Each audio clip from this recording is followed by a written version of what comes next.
समझा था। उसमें शब्दार्थ देखे, उसके भावार्थ को भी समझने का प्रयत्न किया। पहले भी हमने प्रस्तावना देखी। तो पहले हम आज शुरुआत करेंगे कि जो पार्ट 1 में हमने आराधना काव्य पढ़ा है उसके कुछ प्रश्न कि किस तरह से प्रश्न पूछे जाते हैं। तो आपने जो पहले पार्ट 1 में आराधना आदि काव्य पढ़ी है उसमें पहली पंक्ति थी, देह मंदिर चित्त मंदिर एक ही है प्रार्थना। तो उसमें पहली जो लाइन है उसमें जो पहली लाइन में से खाली जगह यानी रिक्त स्थानों की पूर्ति कीजिए ऐसा प्रश्न पूछा जाए तो उसमें इस तरह से रिक्त स्थान की पूर्ति के लिए जो प्रश्न पूछा जाता है तो इस तरह से पूछा जाता है कि देह मंदिर चित्त मंदिर एक ही है खाली जगह। तो खाली जगह जो है वहां पर क्या आएगा, प्रार्थना।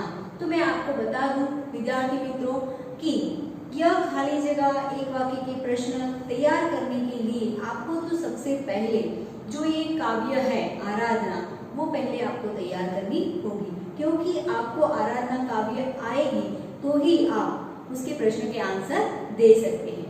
यहाँ पर मैंने दूसरा प्रश्न पूछूंगी कि सत्य सुंदर मांगल्य की नित्य हो खाली जगह। तो दूसरी लाइन में था कि सत्य सुंदर मांगल्य की नित्य हो आराधना, खाली जगह में आएगा आराधना। यहाँ पर इस तरह से भी प्रश्न पूछा जाए कि कवि कैसे मांगल्य की प्रार्थना करते हैं, तो सत्य सुंदर मांगल्य की प्रार्थना करते हैं। इसके बाद कवि इस तरह से भी प्रश्न पूछा जाए कि कवि दुर्बलों की रक्षणार्थ के लिए किसको कहते हैं, तो दुर्बलों की रक्षणार्थ के लिए पौरुषों को कहा गया है, यानी जो शक्तिशाली और साहस वाले व्यक्ति हैं उनको प्रार्थना की गई है। तो इस प्रकार बहुत सारे प्रश्न आप लिख सकते हो प्रार्थना के आधार पर। तो इस प्रकार आप आराधना जो कविता है आदि हम देखने वाले हैं, अब उसके बारे में जानकारी प्राप्त करेंगे। पहले तो हम पूरी आराधना जो काव्य है उनको पढ़ेंगे।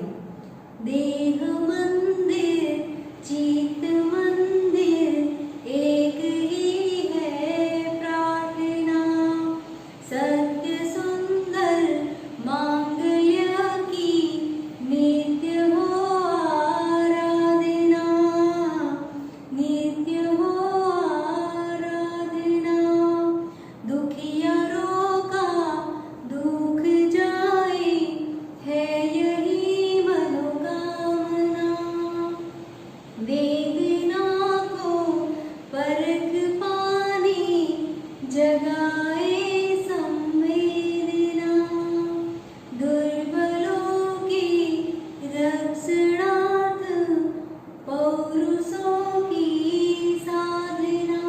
तो यहाँ तक हमने आराधना काव्य जो है वो पहले पार्ट 1 में समझा था। अब पार्ट 2 में बाकी की जो काव्य है उसे समझने का प्रयत्न करते हैं। जीवन में नव तेज हो अंतरंग में भावना, सुंदरता की आस हो मानवता की हो उपासना, देह मंदिर चित्त मंदिर एक ही है प्रार्थना, शौर्य पावे धैर्य पावे यही है अभ्यर्थना, वेद सभी को अस्त होवे वैर घोर वासना, मानवों की एकता की पूर्ण हो कल्पना, देह मंदिर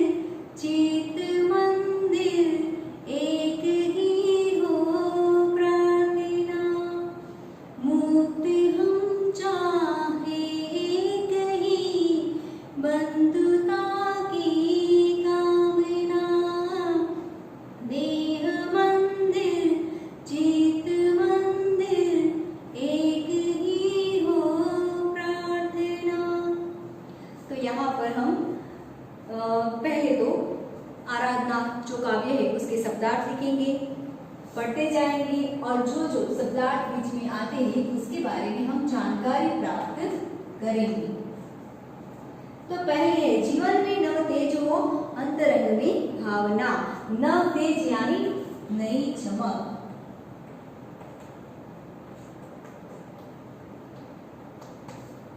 नई चमक।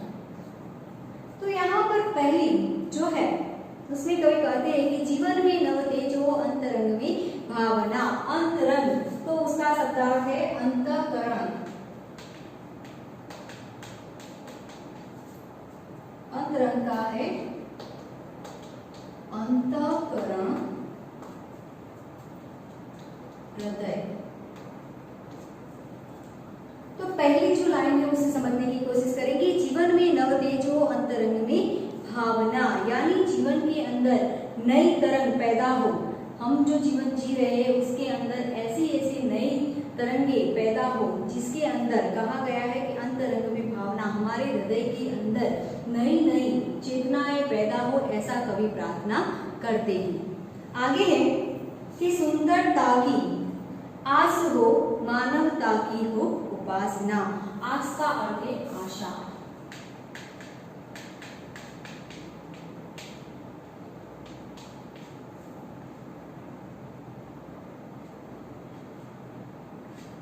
आस का अर्थ है आशा। आगे शब्दार्थ दिया गया है उपासना। उपासना यानी भक्ति, पूजा।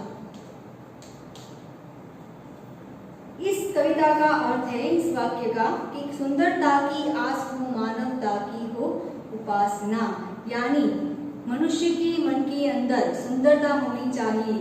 और कहा गया है कि मानवता की हो उपासना, ऐसे जिसका मन जिसका हृदय सुंदर है, ऐसी मानवता की, ऐसे मानव की पूजा करने की प्रार्थना की गई है। कहा गया है कि जिस व्यक्ति का मन हृदय सुंदर होता है उनके विचार हमेशा सुंदर होते हैं। तो उनके विचारों की प्रार्थना जो करने के लिए कवि ने कहा गया है। कहा गया है कि जो व्यक्ति सोचता अच्छा है, देखता अच्छा है, उसका मन अच्छा है, तो वो हमेशा दूसरों के लिए अच्छा ही सोचता है।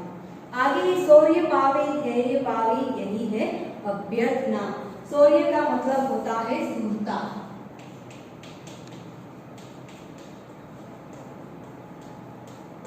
शौर्य का मतलब होता है शूरता। आगे है पावे, धैर्य। धैर्य यानी धीरज। धैर्य का मतलब है धीरज। आगे यही है अभ्यर्थना। कवि यह प्रार्थना करते हैं कि सबके जीवन में शौर्य यानी शूरता, धीरज, धैर्य, धीरज और शक्ति, पैसे, धन आदि उनके जीवन में आए, जिसके कारण यहाँ पर कहा गया है अभ्यर्थना, यानी वो प्रार्थना करते हैं।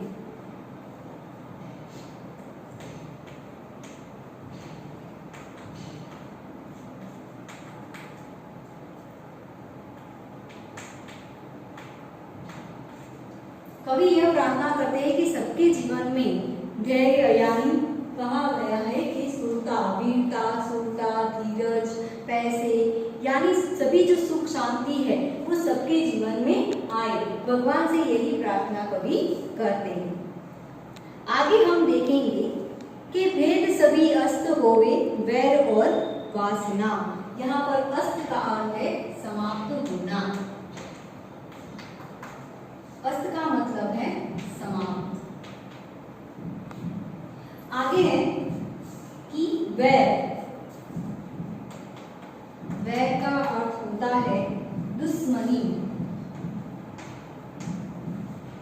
आगे दूसरा शब्दार्थ है, यहाँ पर आप देख सकते हैं कि वासना।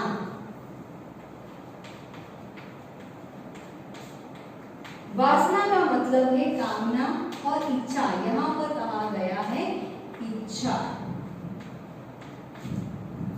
तो इस लाइन को समझने की प्रयत्न करेंगे। भेद सभी अस्त होवे, वैर और वासना, यानी जो भेदभाव हमारे अंदर होते हैं, कि वो बड़ा है, वो छोटा है, धर्म को लेकर, जाति को लेकर जो भेदभाव हमारे अंदर, हमारे बीच है, वो सारे नष्ट हो जाए और एक दूसरे के बीच जो दुश्मनावट है वो भी दूर हो जाए। आगे कहा गया है कि वासना, जो खराब बुद्धि है हमारे जीवन के अंदर या हमारे मन के अंदर, दरेक व्यक्ति के अंदर जो भी खराब इच्छाएं हैं वो सारी नष्ट हो जाए। भगवान से कवि यही प्रार्थना करते हैं कि भेद सभी अस्त होवे, यानी सबके जीवन के अंदर जो भेदभाव रहे हैं, यानी धर्म को लेकर, जाति को लेकर या भाईचारे को लेकर जो भी भेदभाव है वो सारे दूर हो जाए। और उसके अलावा यहाँ पर ये भी कहा है कि दुश्मनावट जो होती है एक दूसरे के बीच, भाई भाई के बीच, दोस्तों के बीच, अपने मित्रों के साथ, अपने कोई सगे संबंधी के साथ जो भी दुश्मनावट है या दूसरे गौण वर्ग के लोगों के साथ भी जो दुश्मनाहट है वो सारी खत्म हो जाए, ऐसी कवि प्रार्थना करते हैं और सबके मन के अंदर अच्छे विचार हो और जो खराब वृत्ति वाले जो विचार है, जो इच्छाएं वो सारी सब कुछ नष्ट हो जाए। आगे मानवों की एकता की पूर्ण हो कल्पना, यानी कवि चाहते हैं कि मानव जो एक होकर रहे, ऐसी वो कल्पना चाहते हैं कि वो कल्पना एक हो जाए, सब लोगों को एक मिलजुल कर, एक होकर रहने के लिए कवि कहते हैं। कवि कहते हैं कि मानवता की एकता, सब लोग एकजुट होकर रहे, ऐसा कवि चाहते हैं। यहाँ पर कहा गया है मुक्त हम चाहे एक ही बंधुता की कामना। मुक्त यानी आजाद,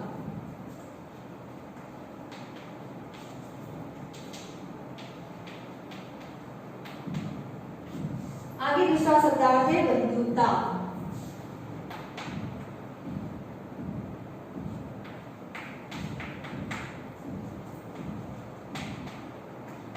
भाईचारा। आगे दूसरा शब्दार्थ है कामना। तो यहाँ पर कामना का अर्थ बता दिया है कि कामना यानी इच्छा और वासना। तो यहाँ पर कामना का अर्थ है इच्छा।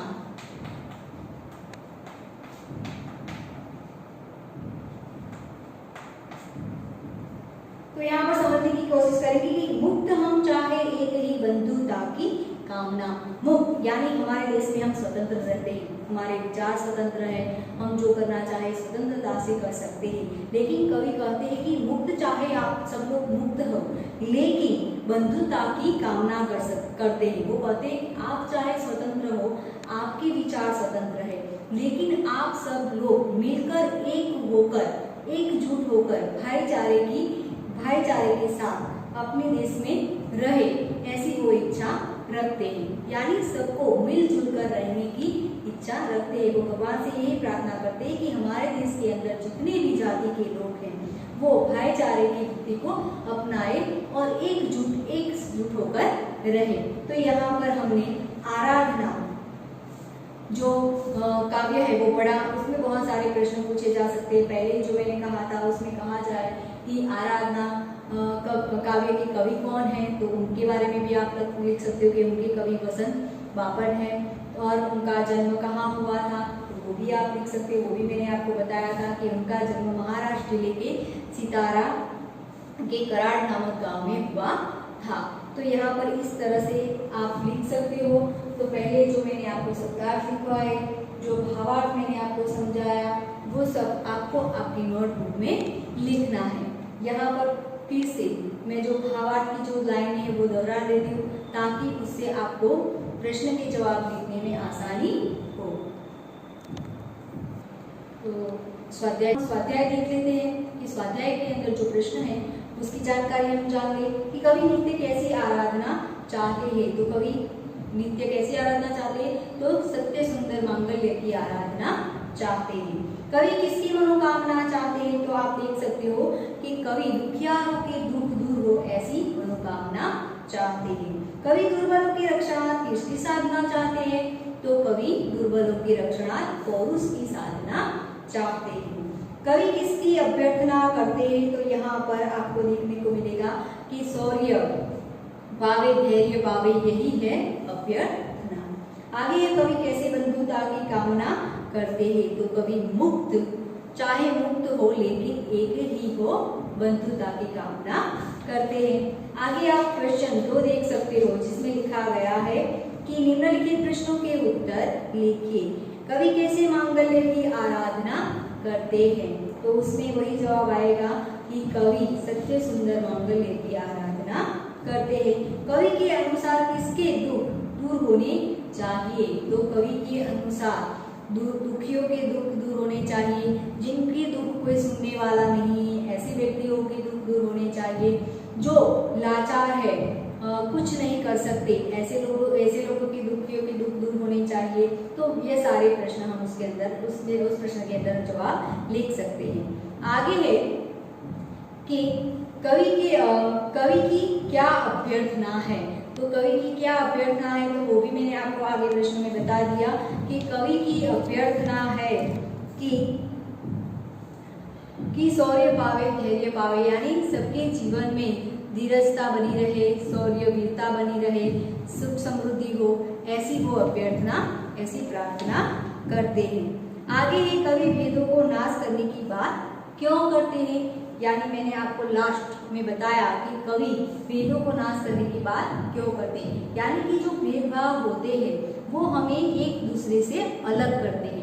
तो कवि कहना चाहते हैं कि वो जो भेदभाव है वो दूर हो, तभी हम एक दूसरे के भाईचारे के साथ बने रह सकते हैं। तो कवि इसलिए भेदों को नष्ट होने की बात करते हैं। काव्य पंक्ति का आशय स्पष्ट कीजिए। जो भावार्थ मैंने आपको समझाया उस तरीके से भावार्थ लिखना है, लेकिन यह वीडियो खत्म होने के बाद मैं आपको एक नोट में भावार्थ लिखकर आपको भेज दूंगी, ताकि आप वो भावार्थ अच्छी तरह से आपकी नोट में लिख लेना। तो आगे काव्य पूर्ण कीजिए। तो मैंने आपको पहले ही बता दिया था कि जो काव्य पूर्ति आती है एग्जाम में पूछी जाती है, तो इसलिए आपको यह काव्य तैयार करनी होगी। उसके बाद विरुद्धार्थी शब्द लिखिए। तो विरुद्धार्थी शब्द आपको आते ही है। दुख सुख, जीवन मृत्यु, सत्य असत्य, सुंदर असुंदर, अस्त तो उदय। तो आप इस तरह से उसके शब्द विरुद्धार्थी शब्द लिखने हैं। तो ये सब कुछ आपको स्वाध्याय जो है वो आपको आपकी नोटबुक में लिखना है। Thank you very much.